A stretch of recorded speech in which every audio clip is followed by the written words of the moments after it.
So you're telling me there's a chance? No, sorry.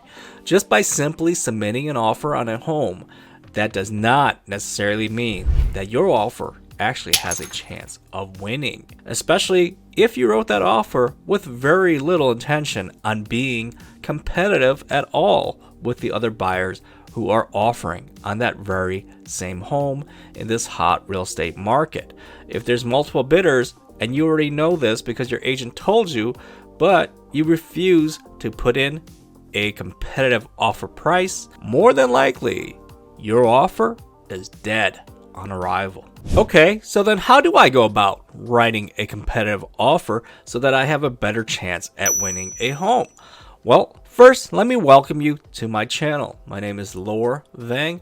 I am a local real estate agent in the greater Milwaukee market, and I create content to help buyers and sellers just like you. And so in today's video, I'm going to teach you exactly this: how to craft a winning offer so that you have the greatest chance of winning a home. So to begin, we have to think from the perspective of a seller.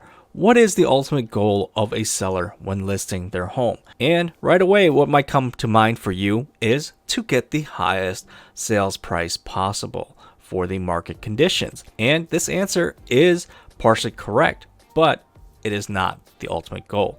The ultimate goal for a seller is to successfully sell their home while getting the highest possible price they can, because there is no point in accepting an offer for a ridiculously high amount that cannot actually close. That would be a giant waste of time for a seller. So along the same lines of actually being able to sell their home, the next most important consideration is which one of these offers actually provides the easiest and quickest path to closing. So to further illustrate this so that you have a better understanding, let's pretend for a moment that you're actually a seller in today's hot seller's market, and your home has been listed on the market for a whopping 1 day, and miraculously you have received multiple offers, and now it's time for you to make the decision and to decide which of the buyers is going to be the lucky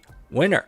So what's going to happen is your real estate agent is going to go through all the offers that you've received.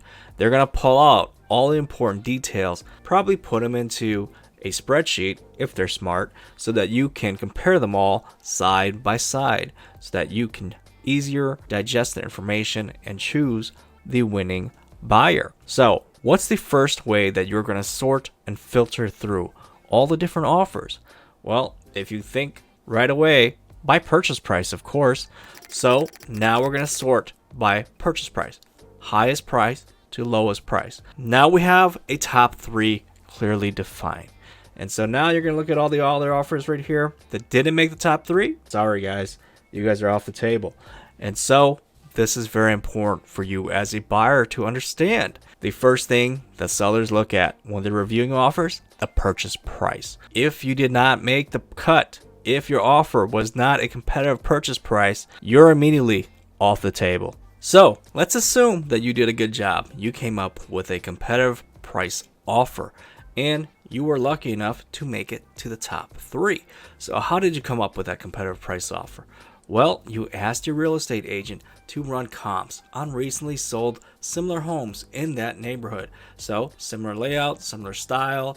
What were winning buyers paying for those homes? What was the sold price compared to the list price? And what conditions were those homes in?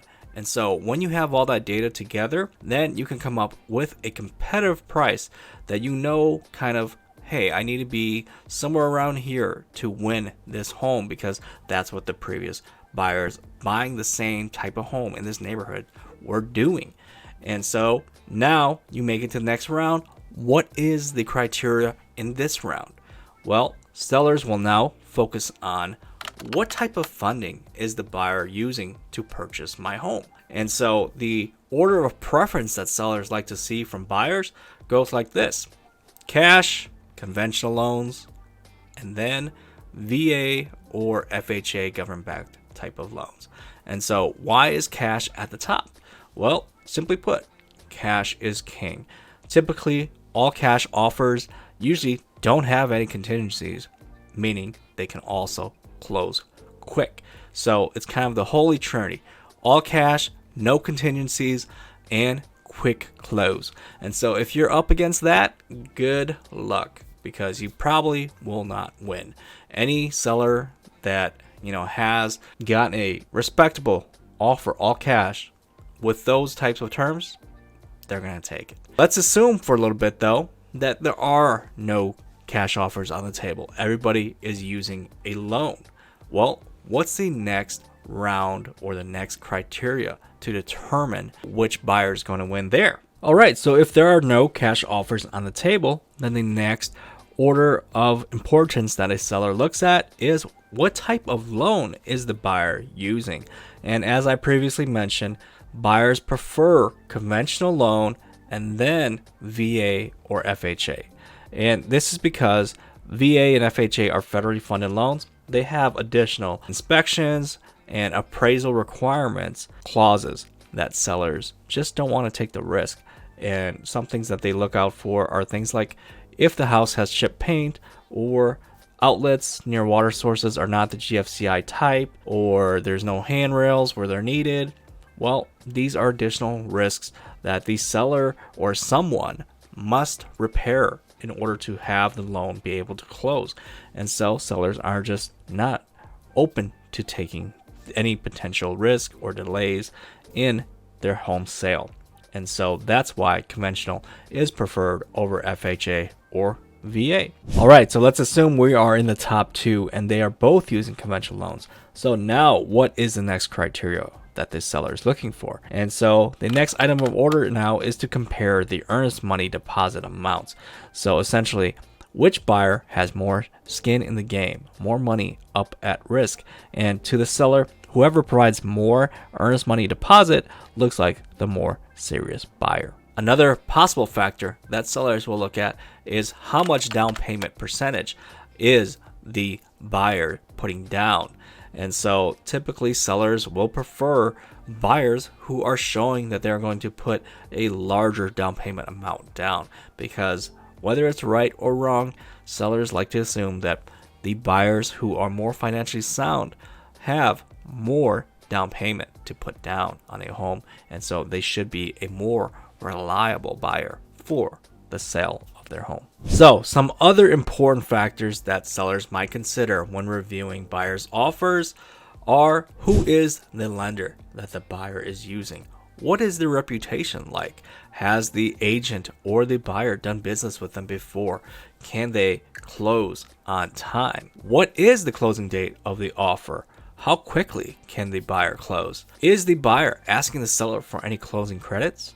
Is the buyer asking the seller to provide and pay for a home warranty? Is the buyer asking for a home sale contingency, meaning that the buyer first needs to sell their home in order to buy the seller's home? Is the buyer requesting for a home inspection contingency? If yes, how long is that inspection period? And if there are any issues found, does the seller have the opportunity to correct any defects? Also, are there any additional tests being called out by the buyer, and who is going to pay for these additional tests? And then, is there an appraisal contingency? Does the seller have the right to cure a low appraisal value? What is the proration of property taxes and utilities? So these are all very important items that sellers will consider as well. So now that you have a better understanding of exactly what things sellers are looking at when evaluating buyers' offers, now you know how to write a clean and competitive offer to improve your chances of winning a home in this hot real estate market. And so, as you see, it starts with first coming up with a competitive offer price.